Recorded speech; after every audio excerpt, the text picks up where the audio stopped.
Le Haut Commissariat pour la sédentarisation des éleveurs a été créé au Bénin il y a quelques semaines. Un conseil des ministres, une structure placée sous l'autorité du chef de l'État et qui a pour mission la modernisation de l'élevage. C'était le conseil des ministres du 16 juin 2021. Je lis un extrait donc de ce relevé, un passage du relevé du conseil des ministres de ce mercredi 16 juin. L'élevage des ruminants dans notre pays est jusqu'ici basé sur l'exploitation du parcours naturel. De ce fait, il est peu productif et occasionne des dégâts sur des cultures, autant qu'il est source de conflits divers entre agriculteurs et éleveurs, a indiqué le Conseil des ministres. Mais après la création de ces structures, eh bien, des cas d'affrontement se poursuivent sur le terrain. Le dernier en date, les événements du 24 juillet dans le campement de Gabéry. Ça, c'est dans la commune de Malanville. C'est un affrontement qui s'est soldé par la mort de 5 personnes. Le gouvernement a aussitôt, bien sûr, pris d'autres dispositions pour donc sécuriser les lieux. La question ici, c'est de savoir quelle stratégie pour donc une lutte efficace contre, et bien sûr, la transhumance ou les effets pervers de la transhumance au Bénin. On en parle avec un acteur de la société civile, militant pour l'environnement, écologiste. Vous êtes spécialiste ou ingénieur en production animale. Voilà, monsieur Sabou, santé, bonjour. Production animale. Santé, production animale. Monsieur Sabou, bonjour. Bonjour, monsieur le journaliste. Alors, on déplore encore ces événements du 24 juillet à Malanville, monsieur Sabou. Je vous remercie quand même d'être revenu sur le sujet parce que c'est préoccupant. Parce qu'il s'agit des vies. Et moi, ça ne me surprend pas. Parce que une décision vient d'être prise. Mais ceux qui ont pris la décision, c'est eux seuls qui connaissent le contenu et là où ils veulent partir. Les acteurs en conflit n'ont pas encore saisi le contenu, le bien fondé du contenu. Ça veut dire que je ne suis pas même étonné que les jours à venir, on ait encore des affrontements. Parce que nous sommes dans une phase de transition où les décideurs doivent avoir une approche pédagogique et expliquer dans des langages clairs ce qu'ils entendent par sédentarisation, le contenu et là où on va avec cette nouvelle donne. D'accord, mais en attendant, on dit affrontement entre agriculteurs et éleveurs. Oui. Alors, qu'est-ce qui cause vraiment ces affrontements, ces dissensions? Est-ce que ça dit que les éleveurs ne doivent pas passer? Est-ce que ça dit que les circuits, les passages ne sont pas connus? Même si aujourd'hui, avant de parler de la réforme, est-ce que ça dit que les passages ne sont pas connus? Ou qu'est-ce qui vraiment cause ces dissensions? Donc, il y avait eu un constat. Et nous étions tous ici, où il y a eu un arrêté interministériel de 5 ministres 6 qui interdisent la transhumance transfrontalière. Nous avons applaudi. Et moi, je me suis dit, c'est pour clarifier qui fait quoi. Est-ce que c'est les étrangers ou bien c'est les Béninois? L'autre question, c'est on a venu régler le problème parce que nous étions dans une période où le djihadisme était vraiment causait des problèmes partout. Et on a entendu que dans le parc, un guide a été tué. Tout à fait. Donc on veut savoir, on veut garantir la sécurité, circonscrire le mal, identifier les causes et les acteurs pour voir qui fait quoi. J'avais dit ici, il y a quelques semaines, qu'on devrait évaluer cet arrêté. Est-ce qu'après avoir mis en application cet arrêté, on a pu dire, est-ce que le phénomène de la transhumance qui tue nos compatriotes émane des transhumants béninois ou des transhumants étrangers? Je ne sais pas si ce travail a été fait. Si ce travail a été fait, je pense que c'est lorsqu'on a vu ensuite qu'il y a le message du chef de l'État pour le 31 juillet. Vous avez entendu, il a mis un accent sur la sécurité. Donc, il faut voir tous les compartiments qui peut générer de l'insécurité pour le pays. Peut-être qu'ils ont vu que cette transhumance transfrontalière peut aussi compter parmi les causes qui peuvent amener l'insécurité dans notre pays. Ils ont voulu dire, nous ne voulons plus que des bovins étrangers et des transhumants étrangers viennent dans notre pays. Ça, c'est régler un problème de sécurité et voir clair dans les acteurs qu'il faut mener la transhumance. Ça veut dire premier niveau de sédentarisation. Et si on ne prend pas garde, on va opposer les deux mots. Transhumance, qui veut dire nomadisme, qui veut dire déplacement, et sédentarisation, qui veut dire on immobilise. Il faut faire la différence.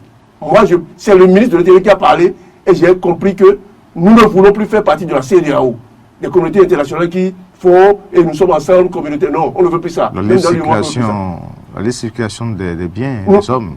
Le BD a choisi de dire je ne fais plus ça en ce qui concerne la transhumance. C'est ce que j'ai compris parce que le ministre de l'Intérieur disait nous ne voulons plus que les étrangers viennent chez nous avec leurs animaux. Ça, c'est à l'occasion quand l'équipe est descendue sur le terrain. Chacun n'a qu'à garder ses troupeaux dans son pays. Ça fait premier niveau de sédentarisation. Au niveau national, nous voulons faire notre chose au niveau national. Deuxième niveau, on doit savoir, je suis sûr, ils ont la carte géographique des communes du pays qui accueillent ces transhumants-là. Je présume qu'ils en ont. Ça veut dire que nous voulons rester au niveau départemental. Nous voulons que les bœufs du Mono restent dans le Mono. Les bœufs de l'Atakora restent dans l'Atakora. Les bœufs de l'Atlantique restent dans le... Si c'est ça, ça fait un deuxième niveau départemental. Si on veut aller encore à un troisième niveau, on peut dire l'unité est communale. Nous voulons que les transhumants béninois, chaque troupeau reste dans sa commune. On peut le dire. Donc jusqu'à présent, tous ces niveaux, toutes ces clarifications ne sont pas données. Il faut savoir ça. C'est lorsque nous savons ça que nous devons savoir comment organiser, comment définir la politique, une politique efficace, une politique qu'on peut applicable sur le terrain. Si c'est du papier seulement, on ne comprend même pas ce qu'on écrit, on ne pourra rien appliquer. Donc les causes, vous voyez, il faut être juste et clair. Moi, ce que je dis m'engage. Et nous voyons, je vois des choses que tout le monde voit. Nous avons deux catégories d'acteurs. La première catégorie, c'est les éleveurs nomades. Nous appelons classiquement des peuls. Et je vous ai déjà dit ici, normalement, leur activité, leur profession, ce qu'ils savaient faire, c'est l'élevage. Et si ce n'est que pour eux, ils n'ont que quelques dizaines, 10. Ce n'est pas gagner dedans qui est le problème pour eux. C'est culturel pour eux. On se déplace, on veut aller, et on les appelle nomades des peuls. C'est leur activité, ça. Ils vivent du lait, de la viande, et en chemin, si un animal meurt, on peut jeter. Mais si on peut vendre, on vend. C'est ça. Mais il s'est fait que, parmi ces catégories aujourd'hui, il faut avoir le courage de dire les choses. Ils ne sont plus propriétaires d'animaux pour la plupart. Ils sont... Oui, c'est comme s'ils sont au service d'autres. Ils sont au service d'autres. Et ces autres-là sont connus. C'est des députés, il faut le dire. C'est des ministres, il faut le dire. C'est les cadres de notre administration, il faut le dire. Il faut dire ça. Si on ne dit pas ça, on ne pourra pas savoir le mal.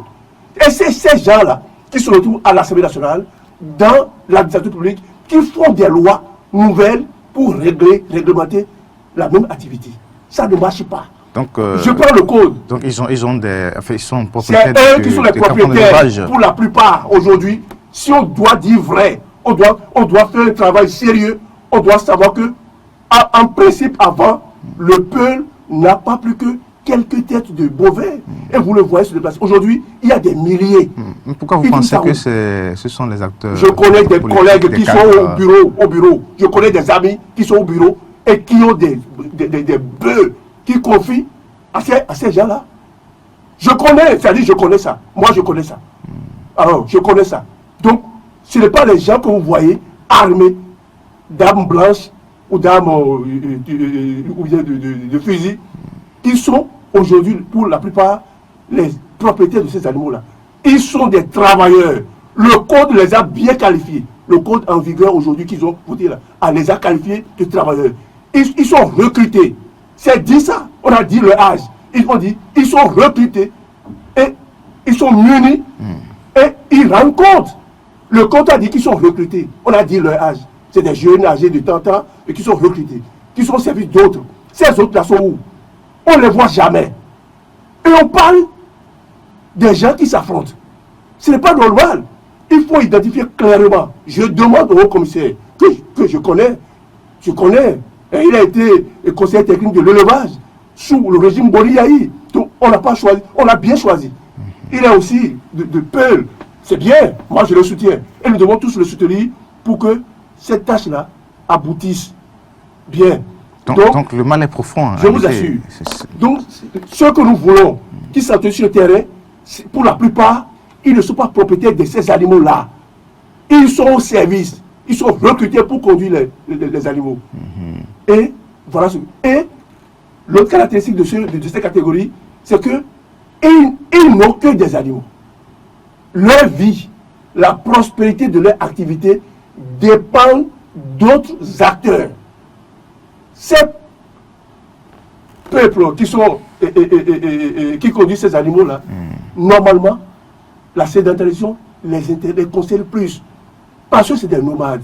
Ils sont difficiles à être identifiés. Du point de vue origine, c'est-à-dire identifiés, ils sont doux. Est-ce qu'on dit qu'ils sont béninois? Ils sont des béninois.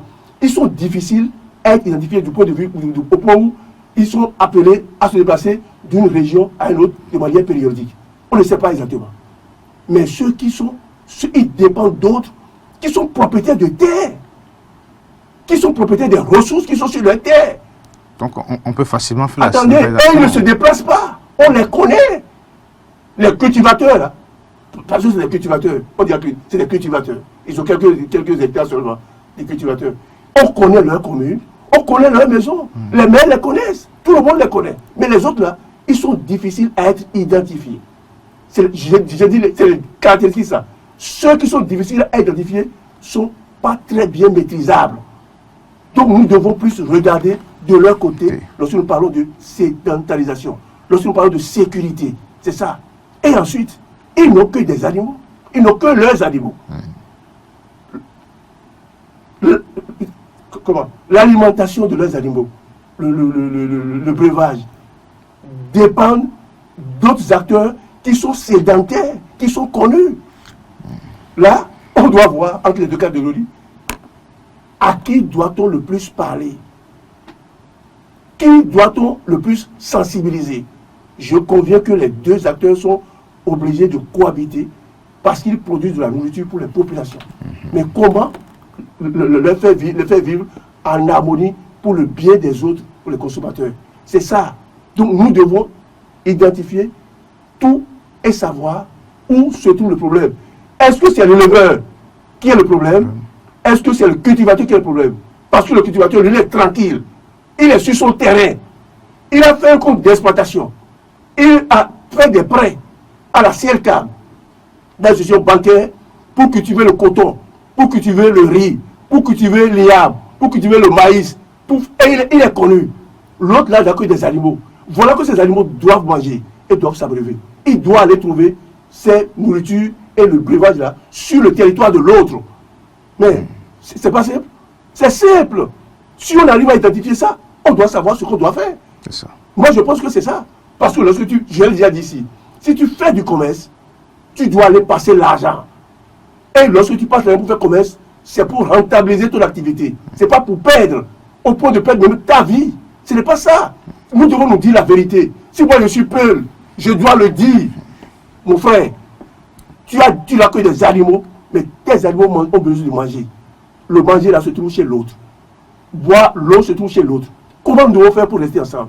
Quelle stratégie pour mettre les deux acteurs ensemble pour une harmonie, pour que les deux activités se mêlent? Et on doit savoir qu'on ne peut plus aujourd'hui. Moi, je suis navré lorsque on dit que il y a des vaches du Bénin qui donnent 0,3 litres par jour. Où est-ce qu'on a trouvé ça? C'est rentable ça? Comment tu peux avoir des animaux et chaque jour, un animal te donne 0,3 litres par jour? C'est un animal? Non. Ici, j'ai entendu, vous avez dit, modernisation de l'élevage. Donc nous devons quitter ce statut-là de non-rentabilité. On fait élevage pour... Je fais élevage. Le père te dit même, on ne compte pas mes animaux. Tu lui demandes, ton cheptel là, il y a combien d'animaux dedans? Il dit, je ne te dis pas. Parce que lors des vaccinations, c'est qu'il faut compter le cheptel pour savoir doser administrer. Il dit, on ne compte pas mes animaux. Pour lui, ce n'est pas ça qui compte. C'est pas ça qui compte pour lui. Mais nous devons sortir de ce schéma et moderniser l'élevage. C'est ce que j'ai entendu, vous avez lu tout à l'heure. Moderniser, ce n'est pas ça. Ce n'est pas avoir 0,3 litres de lait par jour. Ce n'est pas ça. C'est comment faire pour augmenter, maximiser les potentialités de l'animal au vu de ce qu'on lui donne, la nourriture et l'eau. C'est ça. qu'il faut faire. On en Ça veut dire que lorsque l'animal mange peu et se déplace beaucoup, il n'y a aucun gain de poids. Il n'y a aucun résultat. Donc c'est une forme vulgaire d'élevage. C'est rien. C'est ça ne veut rien dire. Cet élevage ne veut rien dire. Moi, j'ai vu aux États-Unis, en Israël, j'ai vu des vaches produire 23, 25, 30 litres de lait par jour. On ne dit pas que nous allons arriver encore là. Mais si nous allons circonscrire le parcours, où les vaches ne sont plus obligées de courir, de faire de long parcours, parce qu'ils n'ont même pas mangé et espérer des résultats, ces formes d'élevage-là ne vaut pas la peine. Il faut se dire la vérité. Deuxième chose, ils causent des dégâts et des dommages à d'autres personnes qui sont tranquilles chez eux. Il faut dire les choses. Lorsque tu es malade, tu vas chez le médecin et tu ne lui dis pas là où tu as mal, il va mal te soigner. Il faut dire, moi j'étais peul, j'allais dire clairement à mes frères, voilà ce que vous faites, voici ce que vous êtes, mais nous vous aiderons à faire mieux votre activité. Désormais, voici ce que vous devez faire. Voici comment vous devez vous comporter vis-à-vis de l'autre. Et l'autre aussi, on lui dit, mais attends, si tu veux, on sait que les gens peuvent cultiver le fourrage. Je ne vais pas appeler des noms ici. Mais l'État même là, sur les fermes de l'État, est-ce que l'État va déverser ces animaux? La gestion de l'élevage, j'ai vu PDA, PDP. Ils avaient des vaches à Samioji, à Bété-Coucou. Ils vont déplacer les animaux sur les territoires des autres. Non. Ils ont des fermes d'État. Et sur ces fermes d'État, on a cultivé du fourrage. On a mis des infrastructures pour fournir de l'eau. Ils savent que c'est ce qui se fait. Mais ici, ce n'est pas ça. On ne peut pas obliger quelqu'un qui a acheté son terrain et qui a mis de la culture dessus. Et on lui dit, attends, les gens peuvent passer ici et brouter cette chose-là. Et tu ne diras rien. Comment on va dire des trucs comme ça? Ça ne marche pas. Il a investi. Et il a investi pour nous. Il a cultivé le riz pour nous. Le maïs pour nous. Le manioc pour nous. Et des gens passent, mais ils ne donnent même pas rendez-vous. Tu viens seulement sur ton site et tu découvres qu'il y a une armée qui vient t'agresser. Moi, je vais faire une confidence. J'étais un jour sur le site des Célestes, pèlerinage, quand on voulait reboiser 2020 plants de colatier.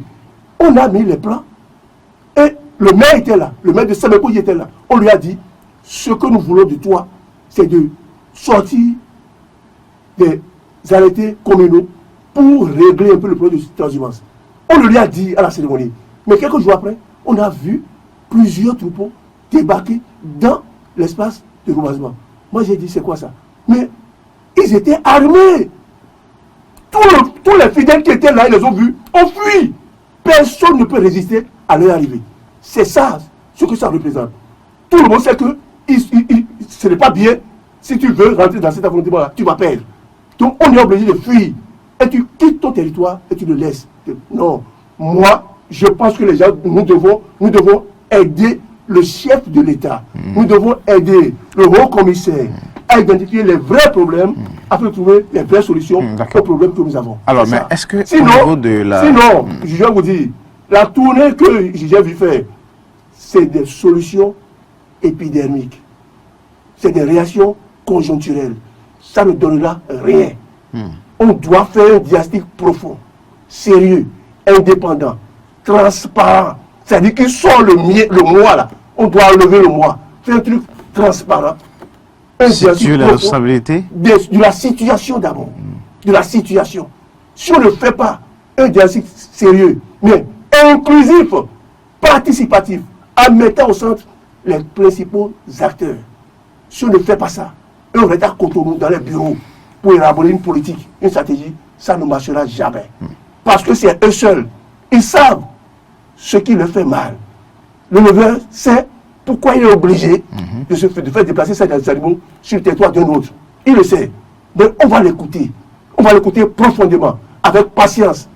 Et lui demander, toi tu penses quoi pour régler le problème? Le cultivateur, pareil. Les maires, pourquoi pas? C'est ce qu'on doit faire. Mais si on reste à Cotonou dans les bureaux pour élaborer politique, et on commence à faire pour menacer, pour dire oui, on va t'attraper, on va t'emprisonner, on n'est plus à ce stade-là. Nous sommes dans une nouvelle dynamique de sédentarisation du cheptel bovin, petit ruminant et autres, pour moderniser. Et lorsqu'on dit moderniser, c'est rentabiliser. Et c'est au profit de l'éleveur. Ce n'est pas à son détriment. C'est également au profit de l'agriculteur. Parce qu'il sait désormais que plus personne, aucun troupeau, ne peut plus débarquer comme ça dans son exploitation et détruire tout et lui dit de rester tranquille. Ce n'est pas rentable pour nous, consommateurs. Ça ne donne pas de la paix dans le pays et c'est ce que nous devons faire. Diagnostic profond, participatif, inclusif et vraiment transparent. Il faut que le haut commissaire, oublie qu'il est Peul. Il n'a qu'à oublier totalement ça. Il est pas Peul. Il est béninois. Il est au centre et il doit arbitrer avec le concours des autres intellectuels, cadres, pour que plus rien comme ça ne se passe dans notre pays. C'est ça. Mais la société civile, dans son rôle de veille, oui. Parfois ose dire oui. Ce que peut-être l'autorité cache. Mais dans ce dossier concrètement, est-ce qu'il y a une synergie d'action de la société civile, comme on l'a vu par exemple sur le front du glyphosate, on a vu quand même plusieurs ONG ensemble dire non, pas ci, pas ça. Est-ce que dans ce dossier aussi, il y a cette synergie d'action pour faire un peu de pression pour que les cadres de ces acteurs-là penchent véritablement aux solutions durables dans ce dossier? Vous savez, vous voyez combien de fois la presse est de la société civile. Nous aussi, nous y sommes. Vous savez combien de fois déjà nous sommes passés par ici pour parler de transhumance depuis 3 ans. Je pense que nous sommes écoutés. Et moi, je ne suis pas de Weli, je ne suis pas de Zayando, je ne suis pas de Balanville. Je pense que les associations de développement qui font également partie de la société civile, les têtes couronnées, les imams qui sont dans ces régions-là, moi je pense que je ne crois pas qu'ils soient restés silencieux face à cette solution-là. Je ne pense pas. Je pense qu'ils ont fait des choses. Et on a l'obligation de nous écouter. Ce que je dis ici, là, ce n'est pas mon rôle. Je ne suis pas de donner un conseil à quelqu'un, non. Je donne mon point de vue par rapport à une situation qui a déjà trop duré. C'est depuis des décennies. On ne peut pas continuer à vivre comme ça. Demandez à l'éleveur, le Peul là, demandez-lui, toi là, qu'est-ce que tu gagnes dans la promenade là, nomade, tu gagnes quoi? Il ne gagne rien. Si on lui explique que sa vache là ne mange même pas bien, n'a pas de loi à boire, attends, et que ces animaux meurent parce qu'il y a des maladies, ceci, le vétérinaire pourra circonscrire les choses et aller soigner. Il va vous dire qu'il ne gagne rien. Mais pour lui, ce n'est pas l'argent qui est ce problème. C'est le fait d'avoir un troupeau. Et je vous ai dit, lui, aujourd'hui, là, ce n'est plus ces animaux d'autrui qui envoient des gens en mission. Il leur donne des choses, téléphone, s'il y a quelque chose, appelle-moi. C'est ce qui se passe. On ne peut pas évoluer comme ça. Nous devons appuyer, aider, accompagner cette décision pour que cette décision, à terme, donne de bons résultats au bénéfice des éleveurs, surtout parce que c'est eux. On dit moderniser l'élevage. C'est ça qu'on a dit, non? C'est pour eux. Les maires là font quoi? L'ANDF là, qui a pris aujourd'hui le foncier en main, c'est que dans des communes, il y a des espaces qui appartiennent à l'État. Pourquoi les maires ne se saisissent pas de ce dossier pour dire nous allons aménager des espaces pour le fourrage, nous allons aménager des points d'eau pour accueillir ces gens-là. Et ils doivent payer pour leur séjour. Ça se fait ailleurs. C'est ça, non? L'accompagnement, c'est ça. Mais il faut que l'autorité qui a pris la décision les convie aussi au dîner.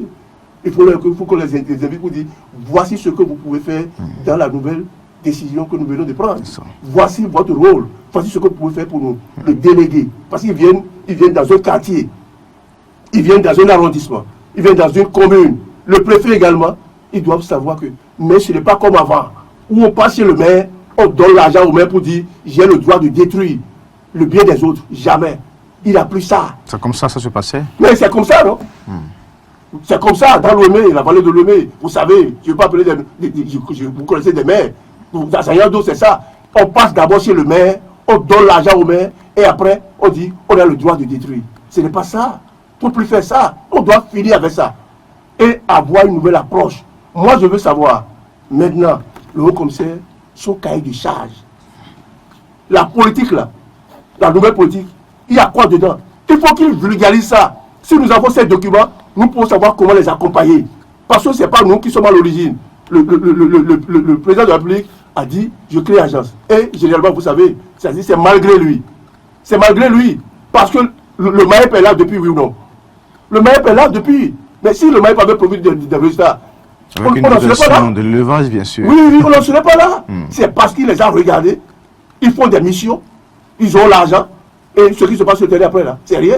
Il y a l'argent qui vient de la CEDEAO partout et on empoche. C'est-à-dire que la transhumance engraisse certains, appauvrit d'autres et met d'autres familles en deuil. Et ils regardent. Si le premier est réglé, cette source de financement pour eux, d'enrichissement pour eux est foutue. Donc ils ne vont jamais accepter que ça se passe. C'est pour cela que le président de la République a pris la décision de les dessaisir.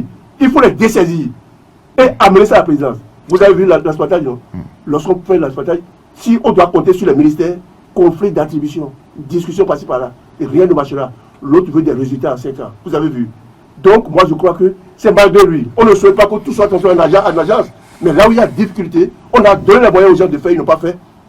On est obligé de faire comme ça. Moi, je pense que nous devons l'encourager, le chef de l'État, le gouvernement et le haut commissaire, à aller plus loin pour que cette décision, qu'on l'explique. On doit avoir du temps d'explication. 6 mois, ce n'est pas trop. On doit expliquer aux différents parties prenantes, voici ce que signifie sédentarisation. Voici ce que tu gagnes. Voici ce que tu dois observer comme règle. Et toi, donc, tu penses quoi? On doit faire cette approche. Sensibiliser. Donc, on ne peut pas prendre la décision aujourd'hui pour dire oui, voilà, demain, ça doit produire des fruits. C'est faux. Rien ne marchera comme ça. Diagnostic approfondi, méthodique, transparent, inclusif, pour que les gens sachent, réfléchissent à des solutions durables. Mais si on continue à dire, à faire ce que j'ai vu par la délégation passée là, on le voit, c'est du déjà vu. Ça ne donnera rien. C'est ça. Parce que lorsque l'autre voit ses avantages, ses intérêts, il ne t'écoutera même pas. Merci. Voilà, c'est ça.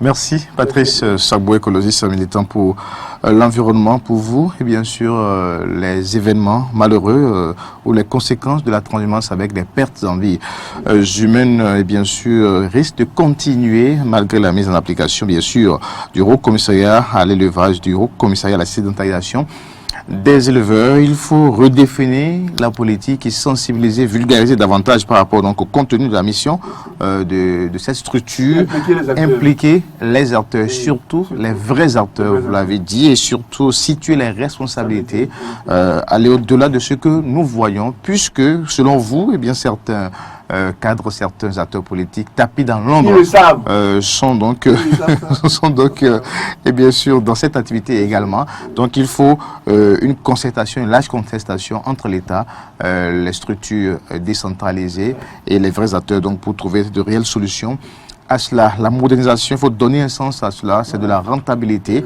Il faut laisser, et bien sûr, les cheftaines, et bien sûr, il faut les fixer, il faut les immobiliser afin donc d'augmenter le rendement. Lorsqu'on dit ça, c'est pas d'aller dans une chambre. Merci. C'est réduire les distances. Vous avez évoqué par exemple le cas en Israël. Voilà. Oui, merci. Merci à vous, Monsieur Sagbo. Merci pour donc l'entretien, les idées, et bien sûr évoquées donc au cours de cet entretien. La lutte contre la transhumance au Bénin, quelle stratégie? Bon, pour une lutte efficace.